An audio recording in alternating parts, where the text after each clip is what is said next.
사도행전 12장 11절로 16절 말씀 같이 읽으시고 말씀을 같이 공부하겠습니다.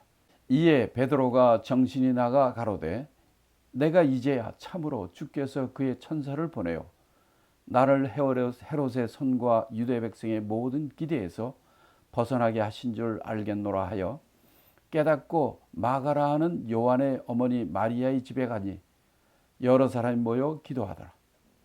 베드로가 대문을 두드린데 로데라 하는 계집아이가 영접하러 나왔다가 베드로의 음성인 줄 알고 기뻐하여 문을 미처 열지 못하고 달려들어가 말하되 베드로가 대문 밖에 섰더라 하니 저희가 말하되 네가 미쳤다 하나 계집아이는 힘써 말하되 참말이라 하니 저희가 말하되 그러면 그의 천사라 하더라. 베드로가 문 두들기를 그치지 아니하니 저희가 문을 열어 베드로를 보고 놀라는지라. 자, 11절로 16절은 이렇게 감옥에서 나온 베드로가 그들이 모여 기도하는 그 장소를, 이게 마가의 다락방입니다. 본문에 보면 마가라는 요한의 어머니 마리아의 집에 갔다 그랬죠. 120명이 모여 기도해 성령 받은 곳도 이 마가 다락방입니다. 마가라는 요한의 어머니 마리아의 집에 거기서 기도했었고, 또 이렇게 베드로가 잡혀갔을 때 그 기도한 곳도 이 마가 다락방이에요. 아마 이 집이 좀 큰 집이었던 모양이에요.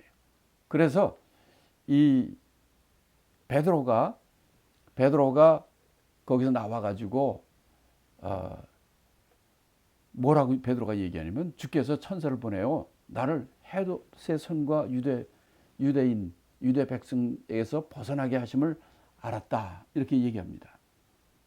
그러니까 이 베드로는 뭐 자기가 야고보도 죽었으니까 자기도 죽을 줄로 알았겠지만은 자기가 전혀 기대하지 않게 하나님께서, 주님께서 천사를 보내가지고 그 이 헤롯과 유대인 그들의 손에서 벗어나게 하나님이 일하셨다는 것을 깨달았다는 겁니다. 그래서 이 베드로가 어디로 갔느냐면 이제 그 감옥에서 나왔으니 어디로 갈까 아마 따졌을 거예요. 그때 뭐 자동적으로 그들이 모여서 예루살렘 교회가 시작했고 그들이 모여서 기도했던 마가다락방의 장소, 글로 간 거죠. 거기는 이미 벌써 여러 사람들이 모여서 기도하고 있었다고 그랬고, 그래서 베드로가 그 집에 와서 문을 두들기니까 로데라는 여종이 나왔다, 이렇게 돼 있어요. 그 얘기는 뭐냐면 저가 이제 중국에 가서 지하교회 모임과 또 지하신학교 모임 이런 데로 하면은 항상 이 밤에 몰래 들어가든지 사람이 다니지 않을 때 들어갑니다. 또 CCTV 카메라 이런 게 설치가 되어 있나 확인하고 들어갑니다. 그러고 들어간 다음에는 문을 안에서 다 잠굽니다. 그리고 들어가서 거기서 이제 소리가 외부에 나가지 않도록 잘 조심하고, 또 그 안에서 가르칠 때도 만약에 공안이 쳐들어오거나 안에 검사하러 왔을 때 어디로 어떻게 도망갈 것인가, 그것을 미리 다 준비를 하고 알고 대비하고 그들의 집회 또 강의 모임을 시작합니다. 베드로가 가니까 그 집에 문이 잠겨 있는 거예요. 보나마나 이 사람들이 마가다락방에 모여가지고 기도할 거라 생각을 하고 베드로가 글로 간 거죠. 그래서 가니까 문이 잠겨 있는 거예요. 그렇죠, 당연하죠. 유대인들이 그냥 잡으려고 그렇게 하고 막 이렇게 해서 야고보도 잡혀가고 베드로도 잡혀갔으니까 이들도 그냥 문을 잠궈놓고 거기서 안에서 기도했던 겁니다. 이렇게 어렵고 힘든 일이 있을 때는 기도하는 것밖에 없습니다. 인간적인 계획, 인간적인 수단이 통하지 않아요. 그래서 베드로 두드리니까 그 로데라 하는 여종이 나왔다고 그랬어요. 나와서 보고 베드로가 나야 소리 지르니까 베드로의 음성을 알고 너무 기뻐가지고 문 열을 생각을 못하고 너무 기쁘니까 안에 뛰어들어가지고 이 죽을 베드로가 이 밤중에 살아가지고 새벽에 살아가지고 왔으니 가서 문도 안 열고 안에 뛰어들어가지고 베드로가 지금 저 문 밖에 서 있다고 가서 뛰어와서 얘기했다는 거예요. 그랬는데 그 안에서 기도하는 사람들이 그 얘기를 듣고 그들의 반응이 뭐라고 얘기합니까? 여기서 15절에 보니까 뭐라고 그러냐면, 야 네가 미쳤냐? 그 여성 보고 하는 얘기가, 야 너 미쳤구나, 이렇게 얘기를 하는 거예요. 아니 베드로가 지금 감옥소에서 꼼짝도 못하고 있는데 어떻게 그따구 소리, 너 미쳤구나, 이렇게 얘기를 했다는 거예요. 그랬더니 여종이 아니라 진짜라고 계속 얘기를 하니까, 또 그러니까 그 기도하는 이 사람들은 그러면 그 베드로 천사지 뭐, 베드로 천사가 대신 얘기한 거야 라고 또 얘기를 했단 말이에요. 이렇게 실강이 하니까 바깥에 베드로는 바깥에 서가지고 이 문을 안 열어주니까 문을 계속 두들겼다는 거죠. 그래서 저희들이 그 소리를 듣고 와서 문을 열어보니까 베드로였던 거고, 그 베드로를 보고 정말 깜짝 놀라는 사건이 일어난 거죠. 자, 여기서 우리는 좀 뭘 알 수 있습니까? 이 사람들이 기도한 거는 베드로를 위해서 기도했다고 얘기했습니다. 앞에 5절에서 보면은 5절에서 뭐라고 얘기냐면, 5절에 이 12장 5절에 뭐라고 그러냐면, 이에 베드로는 옥에 갇혔고 그 교회는 그를 위하여 간절히 하나님께 빌었다고 그랬어요.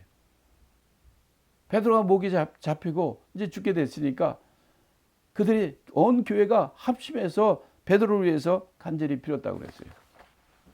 그런데 그 기도를 들으시고 하나님이 베드로를 감옥에서 탈출시켰는데, 그들은 뭐라고 합니까? 베드로가 감옥에서 나온 것을 믿지 못하는 거 보세요. 또 얘기하니까 너 미쳤다고 그러고 진짜라고 그러니까 그는 그 천사라, 이렇게 얘기하는 것을 우리가 볼 수 있지 않습니까? 사실 그들은 기도하고도 이것까지 하나님이 들어주실까? 정말 그들의 그 인간적인 생각은 그걸 믿지 못했다는 거예요. 그럼에도 불구하고 하나님께서는 그들의 기도를 들어주시는 거죠. 하나님은 하나님의 사람의 뜻대로 하지 않고 하나님의 뜻대로 하시는 분이에요. 야고보는 그때 죽음으로 그가 주의 우편에 앉는 첫 번째 순교자로서는 놀라운 한날의 축복을 받지만은, 베드로는 사실 어떻게 됐습니까? 베드로는 정말 그 수많은 고난을 겪어가면서 나중에는 죽을 때 어떻게 죽습니까? 십자가에 거꾸로 매달려 죽는 그런 일을 당하는 것을 봅니다.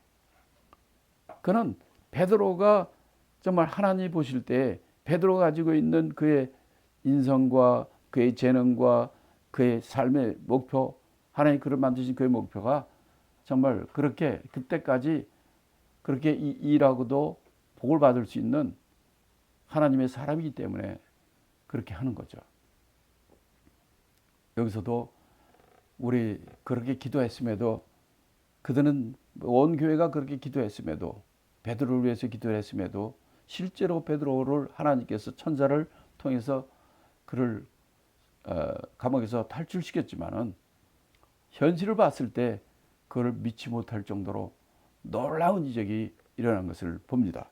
자, 근데 제가 이렇게 서면서 그러면 사도행전에서 이렇게 감옥 사건들이 있어요. 감옥에 잡혔다가 하나님의 도움으로 풀려난 사건들이 몇 가지가 있습니다.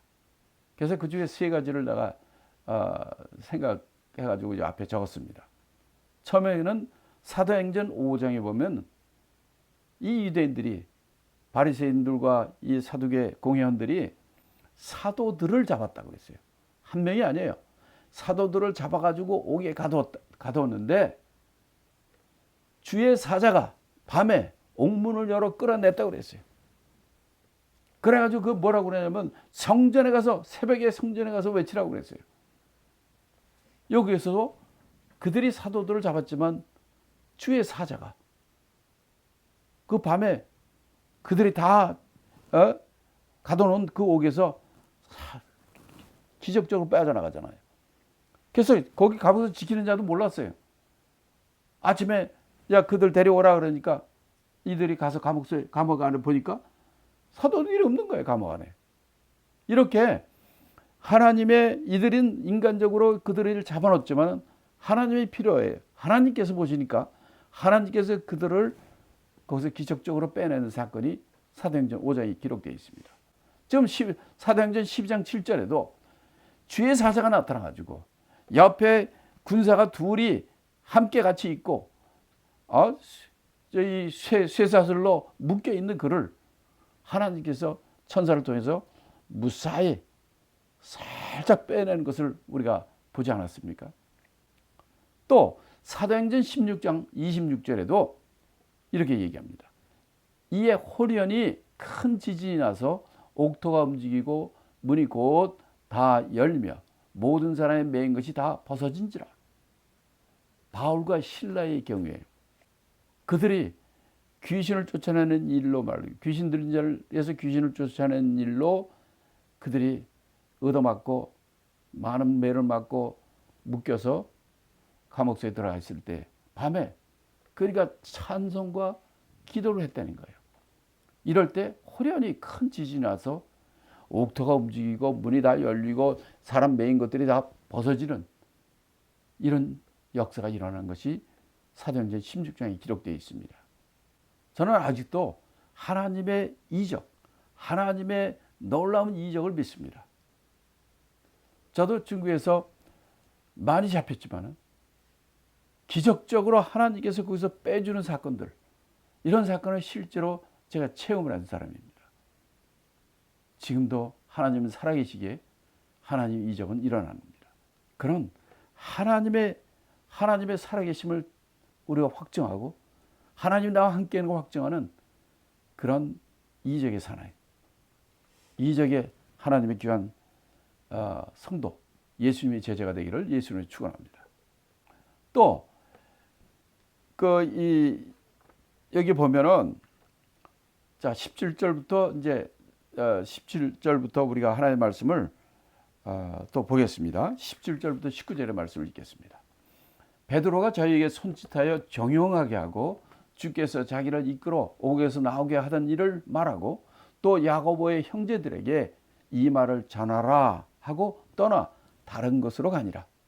날이 새매 군사들은 베드로가 어떻게 되었는지 알지 못하여 적지 않게 소동하니 헤롯이 그를 찾아도 보지 못하며 파수꾼들을 신문하고 죽이라 명하니라.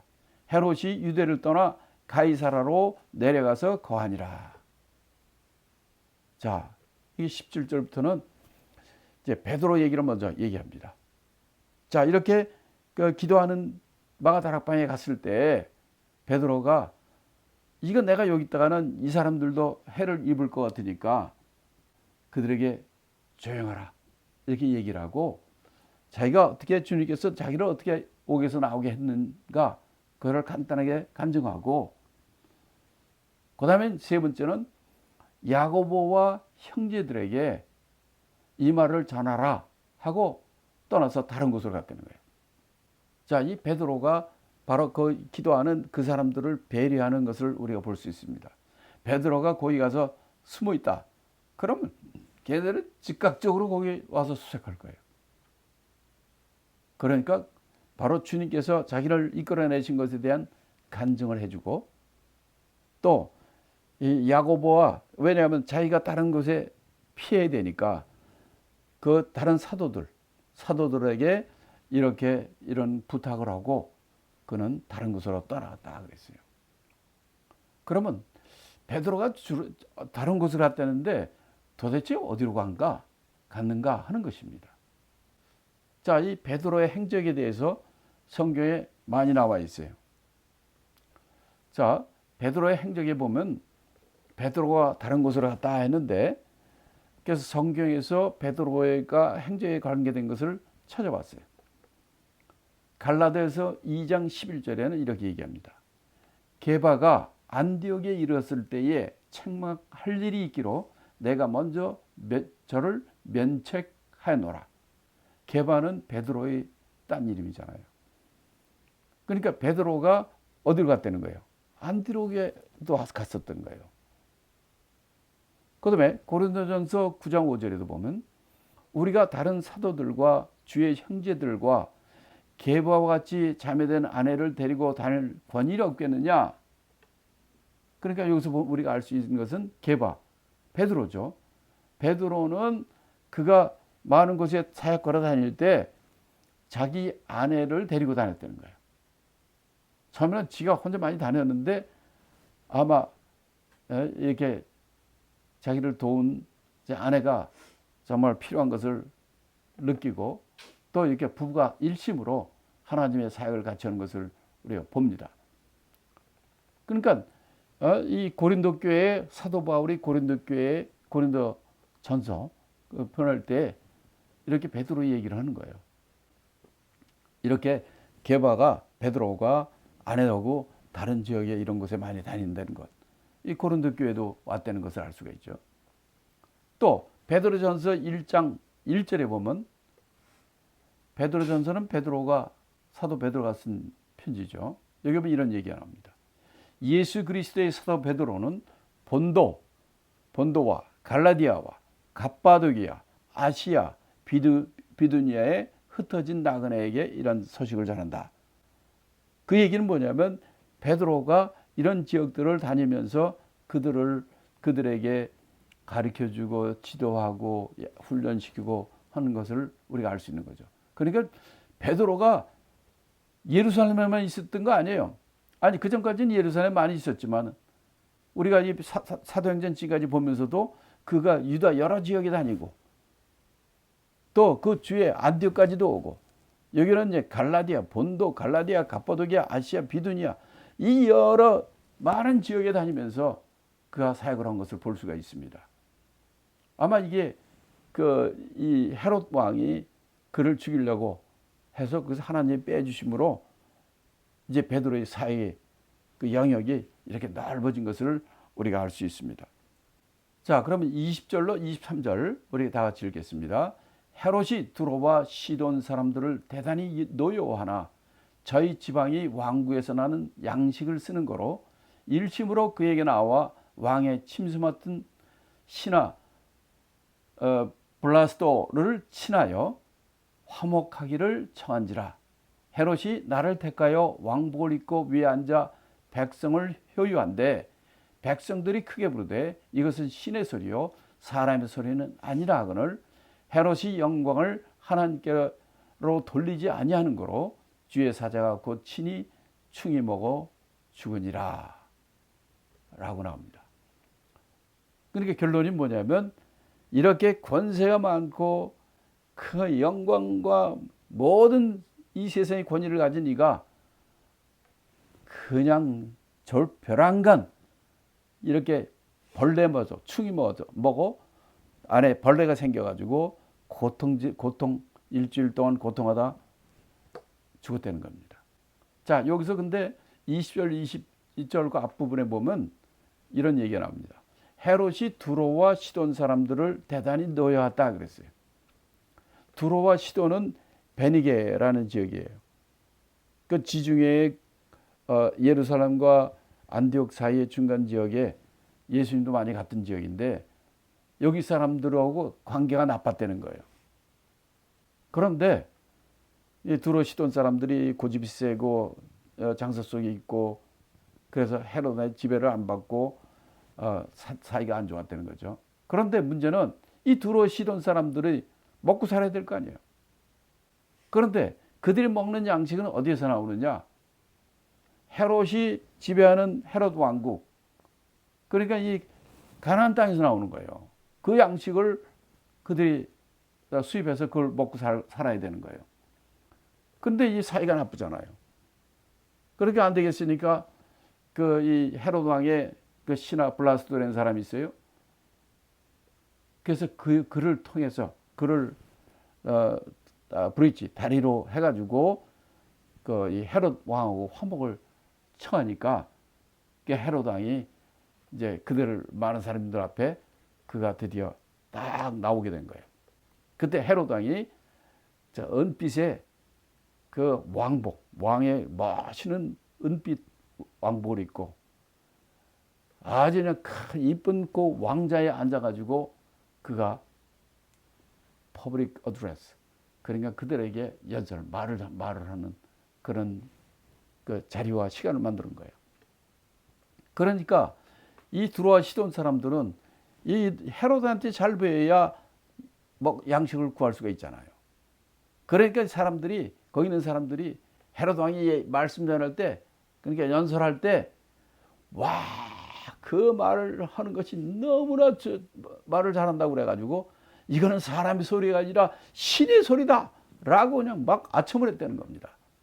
22절에 보면. 근데 그러고 나서 헤롯은 어떤 일이 생겼느냐? 그가 자기 몸 안에, 이 창자 안에 벌레가, 그 안에 벌레가 생겨가지고 그 벌레가 그를 고통을 줘가지고 닷새인지 일주일인지 며칠 동안 아주 그냥 고통 가운데 지나가 그가 죽어버렸다는 겁니다. 왜 이런 일이 일어나는가? 그 원인은 무엇이냐? 성경은 그 원인은 그가 하나님께 영광을 돌리지 않았기 때문이라고 얘기합니다. 자기께 영광을 돌린 거예요. 하나님께 영광을 돌리지 않고 이건 내가 잘해서 그런 거야. 이건 내가 똑똑해서 그런 거야. 하나님께 영광을 돌리지 않은 것입니다. 이게 문제죠. 그러니까 이 진짜 성경에는 여러 가지 말씀이 있지만은 여기서 우리가 정말 조심해야 될 것은 하나님은 어떤 자를 저주하느냐? 하나님께 영광을 돌리지 않는 자를 하나님께서 저주하신다는 거예요. 우리 사람들은 모든 것을 자기의 영광, 자기의 거로 자랑으로 돌립니다. 근데 하나님의 사람, 하나님을 섬기는 사람들은 하나님께 영광을 돌리는 것이 그게 축복의 아주 핵심이고 그것이 하나님이 가장 원하시는 것이라는 거죠. 그래서 고린도전서 10장 31절에 보면 이런 얘기를 하십니다. 먹든지 마시든지 무엇을 하든지 다 하나님의 영광을 위하여 하라, 이렇게 얘기합니다. 우리는 이 헤로드 왕이 얼마나 정말 그 헤롯 대왕, 그 할아버지 헤롯 대왕보다도 권세가 더 컸죠. 자기 아버지 그 헤롯 분부왕보다도 더 크죠. 지금도 아주 권세가 그냥 아주 쩡쩡히 커지고 한참 올라가는 그 젊은 나이에 하나님께 영광을 돌리지 않고 자기가 신의 소리라니까 자기 영광을 위해서 이럴 때, 또 하나님의 종들을 그렇게 해칠 때 하나님께서 벌레를 보내셔가지고 그 벌레를 통해서 이 헤롯은 고통 가운데 죽게 된 것을 우리가 봅니다. 이렇게 해서 이 헤롯은 죽게 된 것을 우리가 알 수 있습니다. 그러니까 이 본문에 보면 하나님의 복 받는 사람과 하나님의 저주 가운데 있는 사람이 나타나요. 하나님의 저주 받은 사람은 헤롯 왕 같은 사람이에요. 그러나 하나님의 쓰시는 하나님의 복된 사람은 먼저 순교한 야고보 같은 사람도 그는 비록 먼저 갔지만 우리가 이 땅에 사는 게 전부가 아니지 않습니까? 그는 보좌 우편에 주의 24 보좌에 첫 번째로 들어가는 축복이 그에게 임했고, 베드로는 이 살아있으심에도 하나님께서 그를 구원하셔가지고 그 이 세상을 일을 다 마칠 때까지 하나님께서 그 하늘나라를 위해서 수많은 일을 하기에는 정말 축복받는 사람이 됐어요. 그러나 바로 이 헤롯 왕은 어떻습니까? 이 세상에서 많은 권세와 영광을 받고 있지만은 하나님의 그에게 저주가 임함으로 무참히 불쌍히 저주 가운데 가는 것을 우리가 볼 수 있습니다. 그 헤롯 왕은 크게 보면은 이렇습니다. 그 예수님도 그 헤롯 왕을 특별히 저주했는데 마가복음 8장 15절에 예수님은 이 헤롯 왕에 대해서 뭐라고 얘기했냐면 8장 15절에 이렇게 얘기합니다. 예수님께서 가라사대 삼가 바리새인과 헤롯의 누룩을 주야라, 이렇게 얘기합니다. 누룩과 같은 자라는 거예요. 누룩은 뭡니까? 빵을 부풀리는 거죠. 헤롯 왕을 누룩이라 하느냐? 그 악을 다 퍼풀리게 하고 악에 그냥 가게 하는 거예요. 또 예수님께서는 뭐라고 그러냐면 누가복음 13장 32절에 예수님께서 이렇게 말합니다. 저가 가서 저 여우에게 이르되 오늘과 내일 귀신을 쫓아내며 병을 낫게 하다가 제3일에는 완전하여지리라 하라. 저 여우한테 가서 그렇게 얘기하는 거예요. 그 여우는 바로 누구냐면 헤롯 왕이에요. 그러니까 헤롯 왕은 포도원의 담장을 허는 여우와 같은 존재고 또 정말 누룩과 같은 악을 퍼지게 하는 악한 자라는 거죠. 그러니까 우리 예수 믿는 사람들도 정말 우리가 포도원같이 그런 아름다운 포도원이지만 여우 같은 존재가 있단 말이에요. 그 포도원에 이 담을 헐면 그 포도원이 다 망하잖아요. 지금의 교회도 마찬가지라고 생각해요. 지금 교회가 얼마나 지금 세속화되어 있습니까? 교회는 이 세상의 사람들을 구원하는 방주와 같은 것인데 교회 안에 물이 막 들어오는 거예요. 세상적으로 사는 거예요, 사람들이. 세상에 잘 나간다는 사람 와서 직분 주고 하나님 말씀대로 살아야 되는데 그거보다는 세상식, 세상의 방법, 세상의 뜻 이런 대로 사는 거예요. 우리가 항상 그래서 예수님 말씀대로 여우를 조심해야 되고 그 다음에 누룩을 조심해야 되고 묵은 누룩을 조심하라. 이런 자가 되고 그런 자는 또 늘 하나님께서 치심으로 이렇게 멸망하는 것을 봅니다. 우리는 늘 어떤 상황과 여건 가운데서도 하나님께 영광을 돌리고 하나님 뜻대로 사는 그런 자가 되기를 예수 이름으로 축원합니다. 자, 마지막으로 24절 25절 말씀을 보겠습니다. 하나님의 말씀은 흥왕하여 더하더라. 바나바와 사울이 부주의 일을 마치고 마가라 하는 요한을 데리고 예루살렘으로 돌아오니라. 이렇게 말씀합니다. 자, 제가 여기 지도를 한 이유는 뭐냐면 예루살렘, 시돈, 그다음에 갈라디아, 또 이 갑바도니아, 또 본도, 비두니아 여러 군데가 이 사도 베드로가 다녔던 많은 곳 이런 것들이 어딘지 여러분에게 알려드리려고 지도를 보였습니다. 자, 그럼 여기서 24절, 25절 통해서는 뭐가 흥왕했다고 그랬습니까? 하나님 말씀이 흥왕하니까 더했다 그랬어요. 그러니까 하나님의 부흥, 하나님의 교회의 부흥은 하나님의 말씀이 더 흥왕하고 더 강력해져요. 왜? 말씀이 진리고 말씀이 하나님이시니까. 이렇게 악한 역사가 일어났지만 이 세상 거는 멸망하고 저주받고 또 지금은 열악한 환경 가운데 순교도 하고 고통도 당하고 어려움이 있지만 하나님의 말씀, 그렇게 말씀대로 살려고 하니까 말씀이 흥왕이 되고 그러므로 교회에 큰 부흥이 일어났다는 것을 얘기해 줍니다. 그러면서 제일 마지막에 하는 얘기는 뭐냐면 여기서 바나바와 사울이 등장합니다. 우리 11장 19절부터 26절에 안디옥에 가서 바나바가 갔고 그 다음에 바나바가 사울을 데리고 와서 그들을 1년 동안 훈련시키니까 그들이 제자들이 그리스도인이라 일컬음을 받게 됐다 이렇게 얘기했죠. 그런 안디옥 교회가 부흥되니까 예루살렘에 기근이 왔을 때 그들을 돕는 구제단을 보냈을 때 바나바와 사울이 갔지 않습니까? 그리고 그 일을 다 마치고 바나바와 사울이 그 일을 마친 다음에 다시 안디옥으로 돌아왔다는 거예요.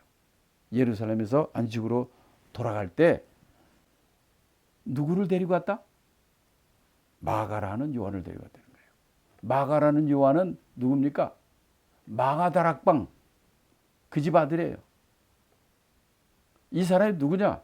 마가복음을 기록한 마가복음의 저자 마가입니다. 이렇게 하면서 이 사도행전 지금 12장 12장에 지금 베드로와 야고보 이게 여기에 이렇게 딱 들어가지만 맨 마지막에 바나바와 사울을 딱 등장시키는 거예요. 왜냐하면 11장에서 바나바와 사울이 안디옥 교회로 부흥시키는 일이 나오죠. 그 다음에 13장부터는 바로 이 안디옥 교회를 통한 선교 사역이 벌어지는 걸 얘기합니다. 그러니까 여기 11장부터는 이 사도행전의 사역의 주역이 바뀌는 거예요. 그 전까지는 예루살렘 교회의 주역이었고 그들이 분산되어 나왔음에도 베드로와 요한 사도들이 다니면서 온 유대와 사마리아 땅과 이렇게 안디옥까지 보내고 이런 일을 했지만은 11장부터는 이제 마지막 28장까지는 안디옥 교회 중심, 사도 바울 사역 중심의 세계 땅까지 나가는 선교의 여정을 보여준 겁니다.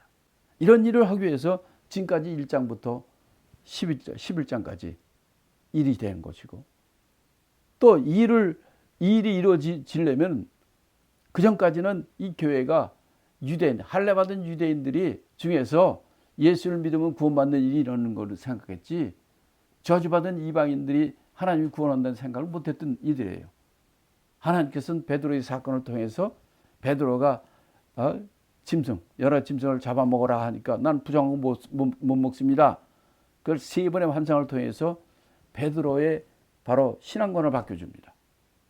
이방인은 구원해야 된다.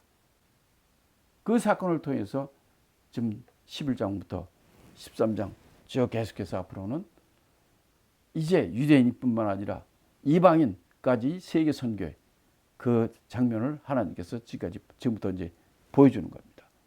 그래서 1장, 2장에는 교회의 시작을 얘기했지만 3장부터 5장까지는 교회의 부흥을 얘기하고 그 다음에 7장에서는 교회의 핍박과 순교를 얘기하고 그 다음에 이제 8장부터는 교회가 핍박 때문에 분산하잖아요. 확산되잖아요. 유대와 사마리아와 안디옥과 딴 지역으로 교회가 분산되는 것을 보여주고 그러면서 이방인이 또 예수를 영접하니까 11장, 12장에서는 교회가 이방인을 수용하는 것, 용납하는 것, 교회의 이방인 용납을 보여주고 13장부터는 드디어 세상 땅까지 선교하는 교회의 선교를 보여주는 것입니다. 그래서 사도행전 13장 다음 시간에는 바로 어떻게 교회의 선교가 시작이 되는지 함께 우리가 말씀을 나누겠습니다.